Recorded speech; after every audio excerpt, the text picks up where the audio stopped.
Salut à tous, aujourd'hui on va parler du village de M. Night Shyamalan qui est sorti en 2004 avec notamment dans les rôles titres Bryce Dallas Howard, Adrien Brody, Brendan Gleeson, euh, pas John Hurt, l'autre Hurt, William Hurt, j'ai oublié Joaquin Phoenix bien sûr, Michael Pitt et Jesse Eisenberg quand ils étaient jeunes.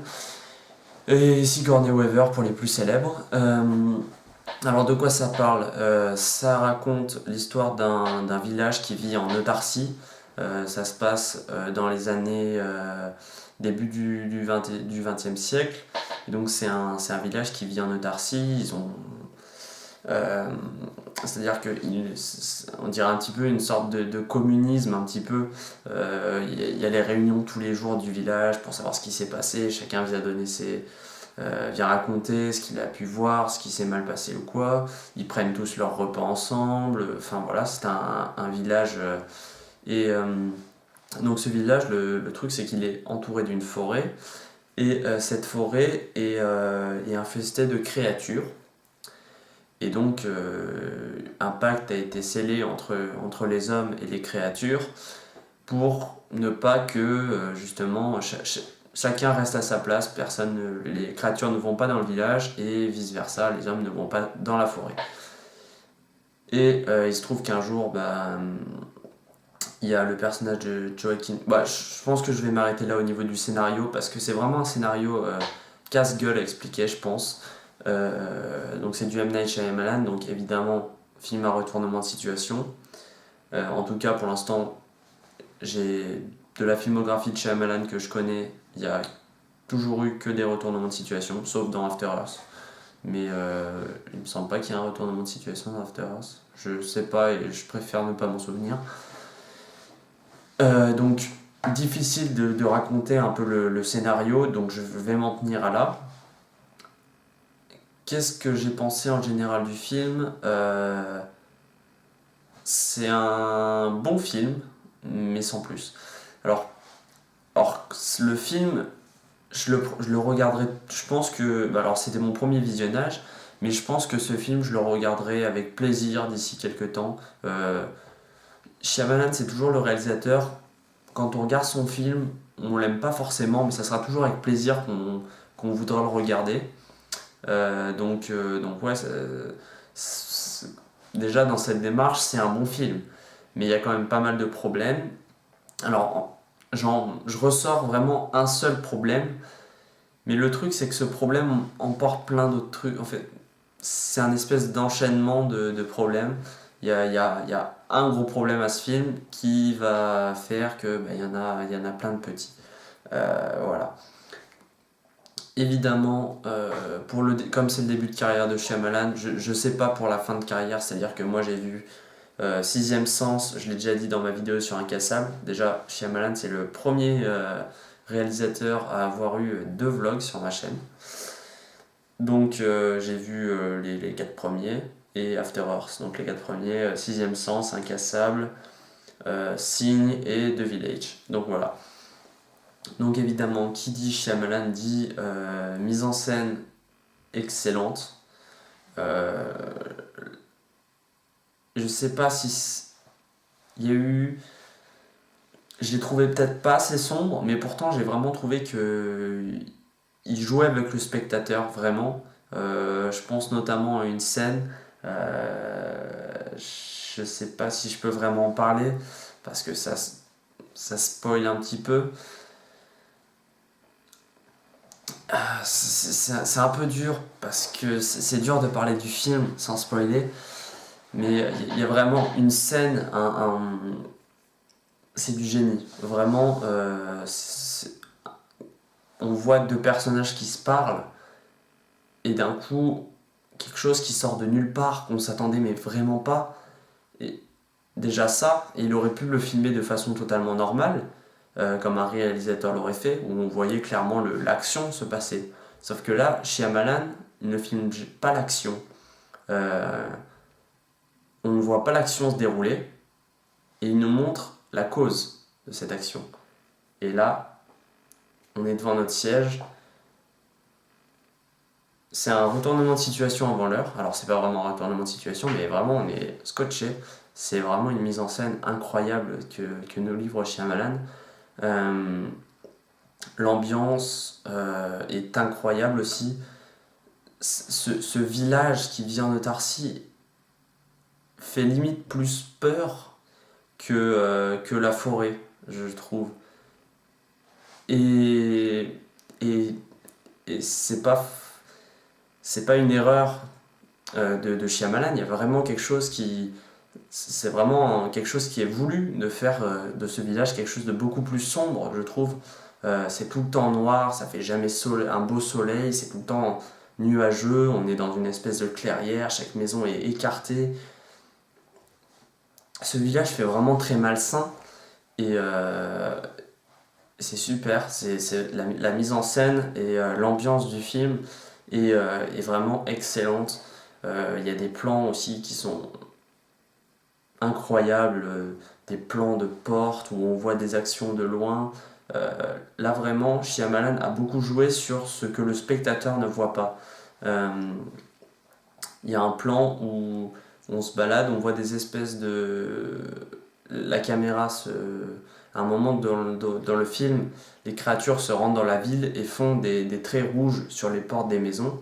Et au début, on ne le voit pas très clairement, donc on se déplace, on voit une maison au loin, on voit un espèce de trait, mais on ne le voit pas très bien. Puis on passe, la caméra continue sa rotation, on a une seconde maison encore plus loin. Et puis pour être bien sûr, on a la troisième maison proche de nous, où on voit clairement qu'il y a eu les créatures qui se sont rendues dans la ville. Je pense qu'au niveau de la mise en scène, pour l'instant, pour moi, c'est le meilleur Shyamalan au niveau de la mise en scène. C'est pas le meilleur film. Euh, Comme quoi, la mise en scène, ça fait pas tout. Il faut aussi un scénario. Voilà, mais voilà, c'est le principe d'un film, il faut un scénario. Bref, je dis des conneries. Mais ouais, franchement, je pense que c'est le meilleur Shyamalan au niveau mise en scène. Après, il y a pas mal d'autres points forts de ce film, comme je vous disais, les personnages, avec ce casting, Shyamalan a pu se faire plaisir, on a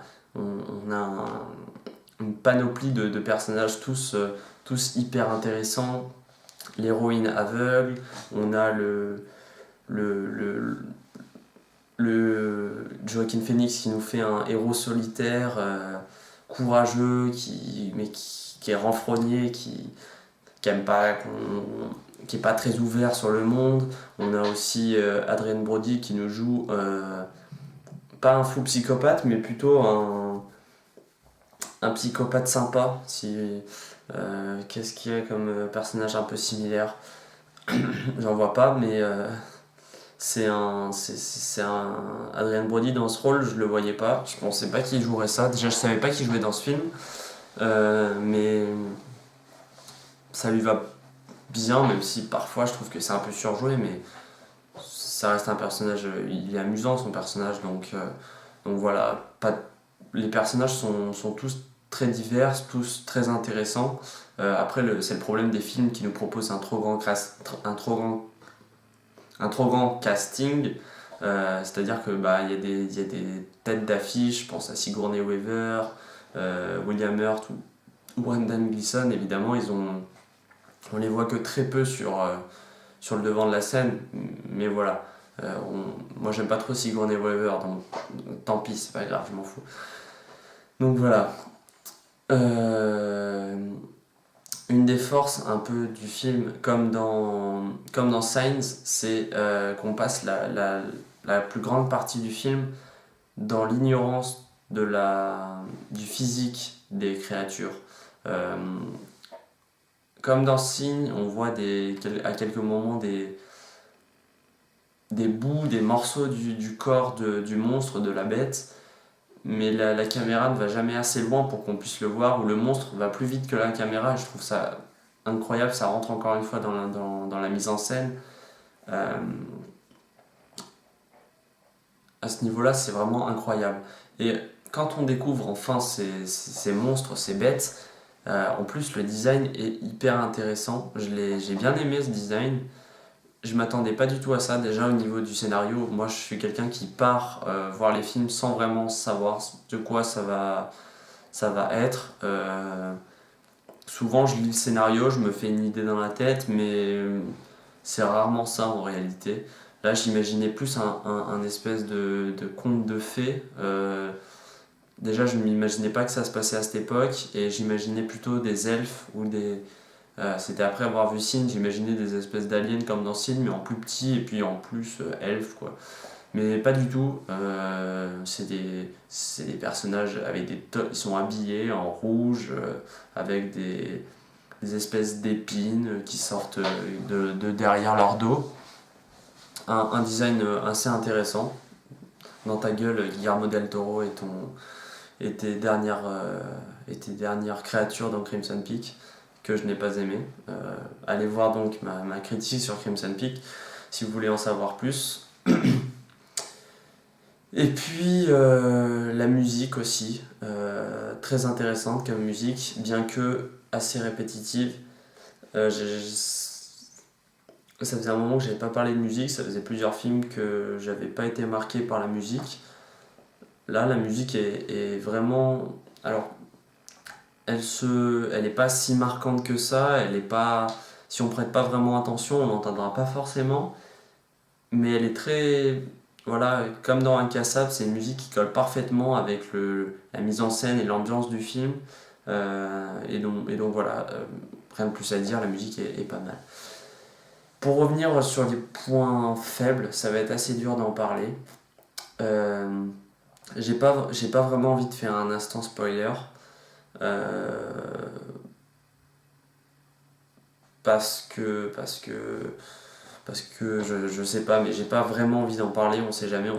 Si vous vous êtes spoilé à cause de moi, j'ai pas envie de. Je veux pas prendre ça sur mon dos.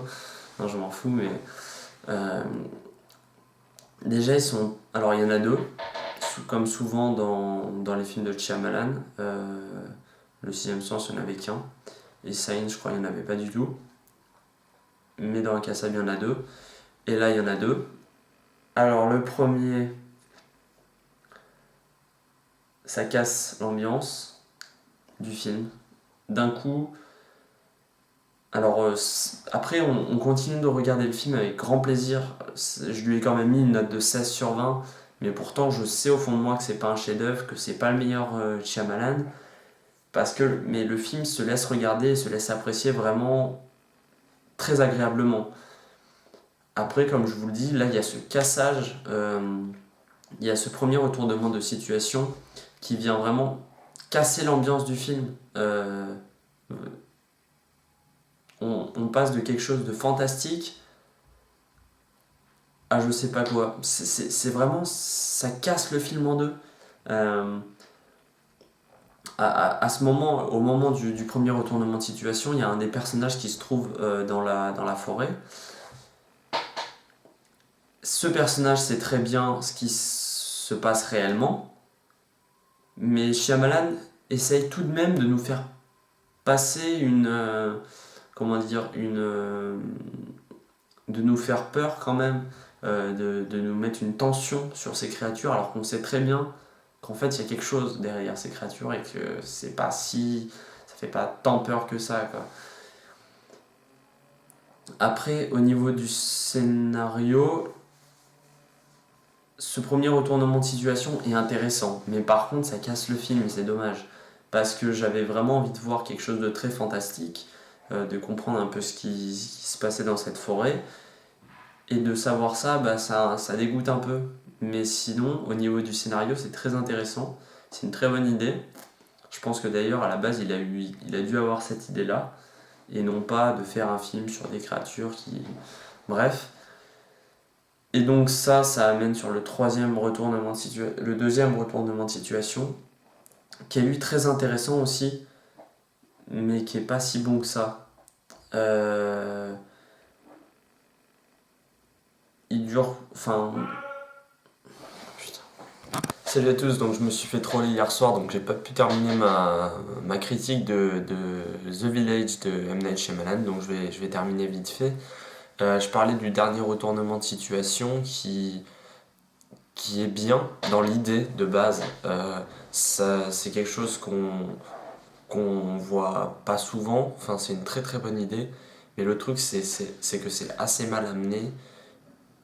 Et puis finalement, en fait, on aurait pu s'en foutre. C'est pas vraiment un choc, en gros. En tout cas, si Shyamalan avait vraiment voulu faire un choc, c'est raté.